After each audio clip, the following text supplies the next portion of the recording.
Hello friends, welcome to your own channel Let's Study with Richa. Best of luck for the exams. Happy Ganesh Chaturthi. I forget lastly. तो चलिए start करते हैं हमारा topic case study. Case study के regarding जो भी information मेरे पास है, जो भी मैं आपको अच्छे से समझा सकती हूँ, मैं सारी आपके साथ शेयर करती हूँ। आई होप आपको पसंद आएगी और आपके हेल्प भी हो पाएगी। और सब्सक्राइब नहीं किया हो तो ज़रूर कर लीजिएगा और लाइक शेयर ज़रूर करके जाइएगा। चलिए स्टार्ट करते हैं टॉपिक केस स्टडी। देखिए केस स्टडी क्या होता है। केस स्टडी में डाटा को कलेक्ट किया जाता है, ठीक है। कोई किसी भी कंसेप्ट के रिगार्डिंग, अगर किसी भी टॉपिक के रिगार्डिंग, किसी भी इंफॉर्मेशन के रिगार्डिंग कोई केस आता है तो उसके लिए जितने भी डाटा होगा उसको कलेक्ट किया जाता है, उसके रिगार्डिंग नॉलेज इन्फॉर्मेशन कलेक्ट की जाती है, उस पर रिसर्च किया जाता है, एविडेंस लिया जाता है और साथ ही साथ इन सारे कामों के साथ ही साथ उनकी टेस्टिंग इवैल्यूएशन साथ ही साथ किया जाता है बार बार, ठीक है, ताकि कहीं पर भी गलत इन्फॉर्मेशन लगती है तो उसको चेंज करके दोबारा से इन्फॉर्मेशन कलेक्ट करके केस को स्टडी किया जा सके, ठीक है। तो चलिए स्टार्ट करते हैं case study. A case study is research method that involves an up close in depth and detailed investigation of a subject of study and its related contextual position. ये इन डेप्थ स्टडी की जाती है किसी भी topic के regarding. वैसे इसको research method में यूज़ किया जाता है और भी कई मेथड्स में यूज़ किया जाता है, किसी मेथड में यूज़ किया जाता है, बट किसी भी चीज़ की अगर केस स्टडी करनी हो तो उसके लिए उसके रिगार्डिंग जितनी भी इन डेप्थ इन्फॉर्मेशन आप कलेक्ट कर सकते हो, डाटा कलेक्ट कर सकते हो, पहले कलेक्ट करते हो, फिर उसके बाद में उसको सिस्टेमेटिकली अरेंज करके देखते हो कि किस तरह से उसको इन्फॉर्मेशन में बनाया जा सकता है, यूजफुल इन्फॉर्मेशन में जो उनके केस से रिलेटेड हो, ठीक है। जैसे साइकोलॉजिस्ट सिगमंड फ्रॉइड थे, he used case study to help his subject in solving personality problems, ठीक है। तो वो हर किसी का अपना वे है उसको यूज़ करने का। सबसे पहले केस स्टडी जो मेथड यूज़ किया जाता था वो यूज़ किया जाता था क्लिनिकल प्रॉब्लम्स में, जैसे कि दवाइयाँ बनती थी ना, मेडिसिन बनती थी, सॉल्ट चेंज किए जाते थे, तो उसमें उसको यूज़ किया जाता था क्योंकि वो हर सॉल्ट, अगर कोई सॉल्ट डालते थे तो उसके रिगार्डिंग क्या क्या चेंजेस आ रहे हैं, ठीक है, उसका क्या रिस्पॉन्स है, उसकी एक हिस्ट्री बनाई जाती थी। मतलब एक डाटा को रिकॉर्ड में रखा जाता था कि सॉल्ट को डालने से क्या उसका इम्पैक्ट आया है, ठीक है। लेकिन रिसर्च मेथड में भी यूज़ किया जाता है, स्टडी में भी यूज़ किया जाता है, साइकोलॉजी में भी बहुत यूज़ किया जाता है।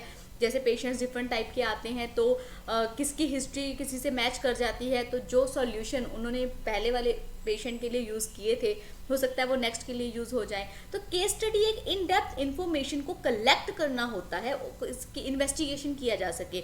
वो इन्वेस्टिगेशन किसी भी चीज़ की हो सकती है, किसी सब्जेक्ट की हो सकती है, स्कूल इन्वायरमेंट में हो सकती है, किसी प्रोफेशनल फील्ड में हो सकती है, साइकोलॉजी फील्ड में हो सकती है, रिसर्च फील्ड में हो सकती है, किसी भी फील्ड में हो सकती है वो, ठीक है।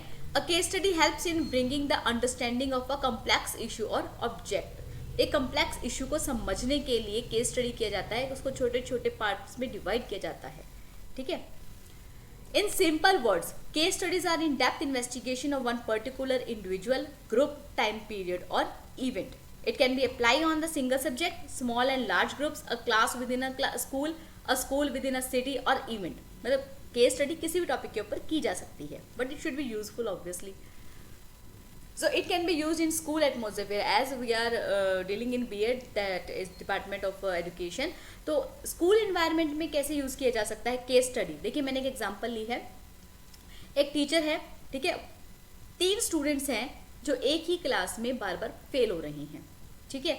टीचर क्या करता है, उसकी केस स्टडी बनाता है कि किस टॉपिक में बच्चा किस तरह से, मतलब जो फेल हुआ है कहाँ से मार्क्स कट हुए हैं, तीनों यूनिट्स में जो 3 बार पेपर हुए हैं, टेस्ट हुए हैं, तीनों में वो बच्चा फेल है, तो कहाँ पे क्वेश्चन सही हैं, कहाँ पे गलत है, वो एनालिसिस करते हैं, ठीक है। अगर उनकी प्रॉब्लम हर बार सेम आ रही है, एक ही टॉपिक में मार्क्स कट हो रही हैं, तो मतलब उनके पर्टिकुलर टॉपिक में प्रॉब्लम है। अगर उनकी डिफरेंट टॉपिक में आ रही हैं, मतलब they are nervous, they are confuse, वो सिली मिस्टेक्स कर रही हैं, तो इस तरह से वो एनालिसिस करते हैं कि प्रॉब्लम कहाँ पे है, उसका सॉल्यूशन कैसे दिया जा सकता है। और अगर एक से ज़्यादा स्टूडेंट्स को सेम प्रॉब्लम आ रही है या सेम टॉपिक्स में प्रॉब्लम आ रही है या डिफरेंट टॉपिक्स में प्रॉब्लम आ रही है, तो किस तरह से उनको सॉल्यूशन प्रोवाइड करवाया जा सकता है, that is called the remedial teaching provide करवाई जा सकती है। Okay, so case study can be used in school atmosphere in that manner. Okay, I hope the concept is clear to you. Definition: according to Lemnick 2005, the case study is a research approach situated between concrete data, taking techniques and methodological paradigms. अब कोई और definition लिखना चाहे कोई और भी लिख सकते हैं, नेट से सर्च कर सकते हैं। Nature of case study. अब देखिए केस स्टडी की नेचर कैसी होगी, ये एक आपको सिस्टेमेटिक इंफॉर्मेशन प्रोवाइड करवाता है, ठीक है। जहाँ पे आपको लगता है कि आपकी इन्फॉर्मेशन काम की नहीं है, इसका मतलब कि यूज नहीं हो पा रही है, इसका मतलब वो काम की नहीं है, ठीक है। You will take only the information that is relevant to your topic, relevant to your subject, relevant to your case and which will help you to conduct an outcome. Okay, so as a result the researcher may gain a sharpened understanding of why the instance happened as it did and what might become important to look at more extensive in future research. Main motive तो ये होना कि ये जानने के लिए कि ये प्रॉब्लम आई ही क्यों। केस स्टडी जब होता है स्टार्टिंग चीज़ तो यही होती है ना कि प्रॉब्लम है जी, अरे इसकी स्टार्टिंग कहाँ से हुई है, ये प्रॉब्लम आई ही क्यों है ना। Case study led themselves to both generating and testing hypothesis. वो एक जनरेशन लगाते हैं, वो एक आइडिया जनरेट करते हैं कि बच्चे को एक प्रॉब्लम आई है। तो इसका रीज़न दो हो सकते हैं, या तो उसको वो मेंटली अपसेट रहता है, mentally upset in the sense कि उसके दिमाग में कोई ना कोई घर से रिलेटेड टेंशन चलती रहती है, ठीक है, उसका फैमिली में कोई टेंशन चलती रहती है या फैमिली पॉइंट ऑफ व्यू से वो अपसेट है, या फिर क्लास में प्रॉब्लम होगी। दोनों ही सीन में पहले वो एक फाइनलाइज करते हैं कि क्या मेन प्रॉब्लम हो सकती है स्कूल में या घर में, ठीक है। अगर घर में है तो उस अकॉर्डिंगली वो आगे प्लान करते हैं कि पेरेंट्स को बुलाया जाए, उनसे डिस्कशन की जाए। अगर स्कूल में है तो स्कूल में वो अपने एटमोसफियर को एनालिसिस करते हैं, ठीक है। तो एक वो एक आइडिया जनरेट करते हैं, फिर उसकी टेस्टिंग करते रहते हैं कि कौन सा पॉइंट सही है, ठीक है। जहाँ पे पॉइंट लगता है कि गलत है या उनके केस से रेलिवेंट नहीं हो रहा है या उनको प्रॉपर आउटकम की ओर नहीं लेके जाएगा, वहाँ पे उस पॉइंट को छोड़ दिया जाता है। That is the nature of case study. मतलब नेचर का इसमें ये मतलब ये हुआ ना कि उनको ये चीज़ों को ध्यान में रखना पड़ेगा, यही उसमें नेचर होती है। Steps for case study. अब इसमें स्टेप्स क्या हो सकते हैं। First of all determining the present status of the case और केसेस, कि प्रेजेंट स्टेटस क्या है उस बंदे की या उस पर्सन की जिसकी प्रॉब्लम है, उस प्रॉब्लम का सिचुएशन कैसी है, बहुत ज़्यादा डिफिकल्ट है या बहुत ज़्यादा ही उसको प्रॉब्लम्स आ रही हैं, क्या स्टेटस है, ठीक है। Identifying the most probable antecedents of the cases. Most probable antecedents की मतलब कि उसको आइडेंटिफाई करना कि कौन सी उसकी ऐसी हरकत हो सकती है या कौन से उसके, अगर हम सब्जेक्ट से रिलेटेड ही बात करें कि एक बच्चे को मैथ में सिचुएशन मार्क्स उसके बहुत ही कम आते हैं, ठीक है, पास फाइनल एग्जाम में पास हो जाता है, बट जो यूनिट टेस्ट होते हैं या क्लास टेस्ट होते हैं उसमें वो वीक रहता है, ये होगा उसका प्रेजेंट स्टेटस, ठीक है।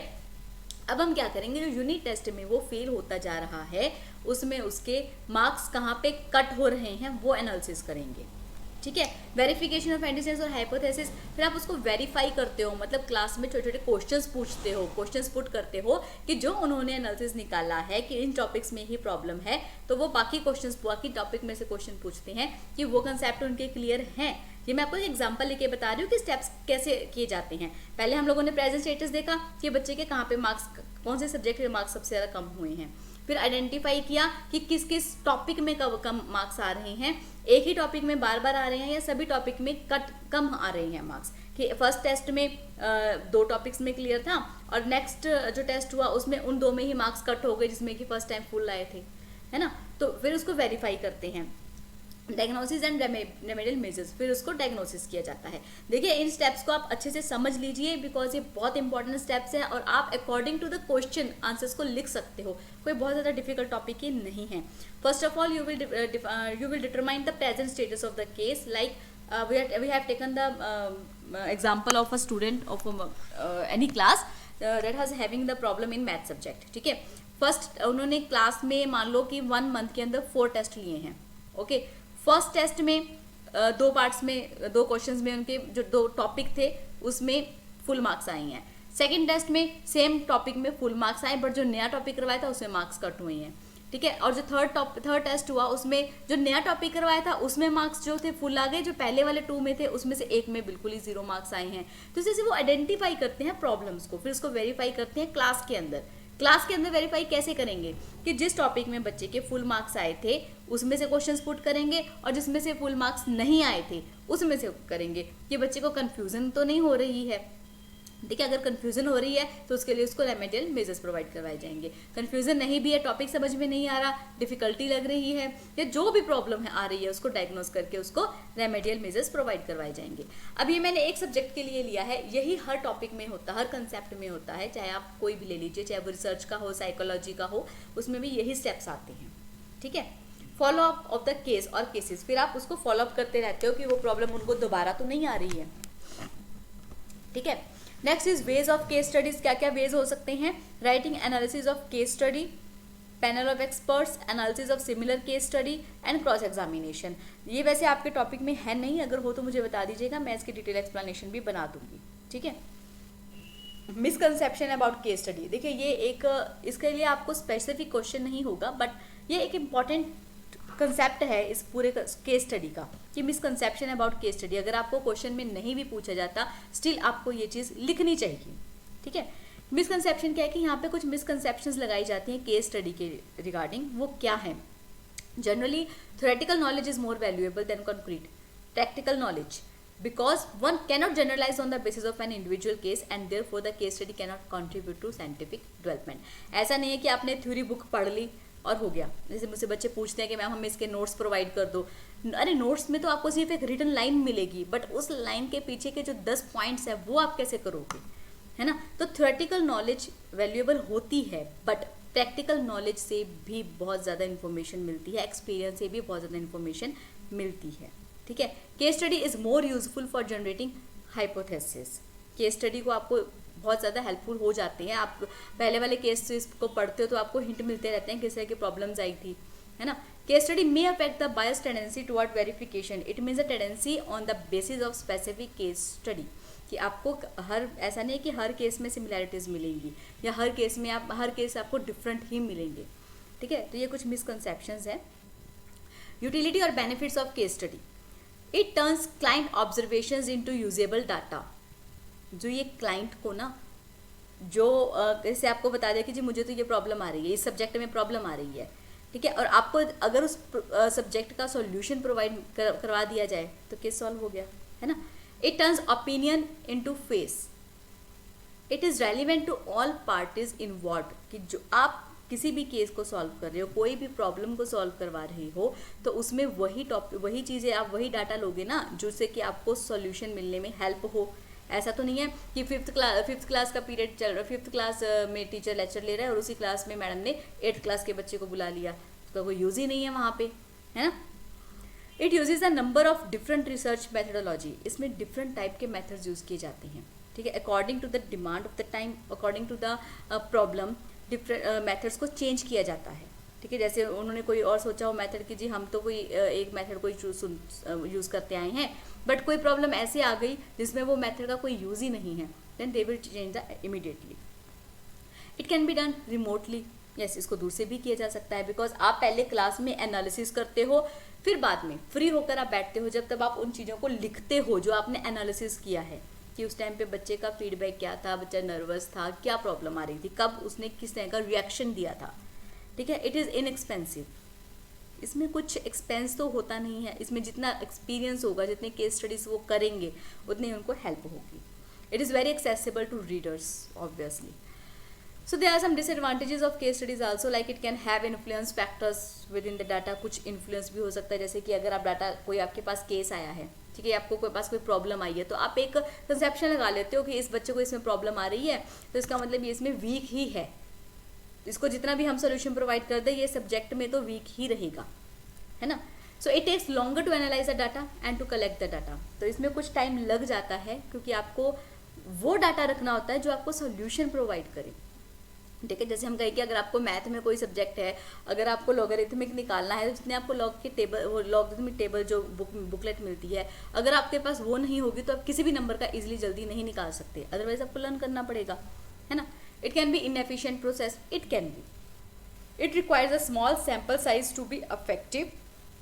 सो this was my session, I hope आपको अच्छे से समझ में आ गया होगा। Best of luck for your exams and keep watching my channel and subscribe it if you have not subscribed yet, and press the notification bell, only then you can watch my notifications whenever it will come. So thank you so much for watching.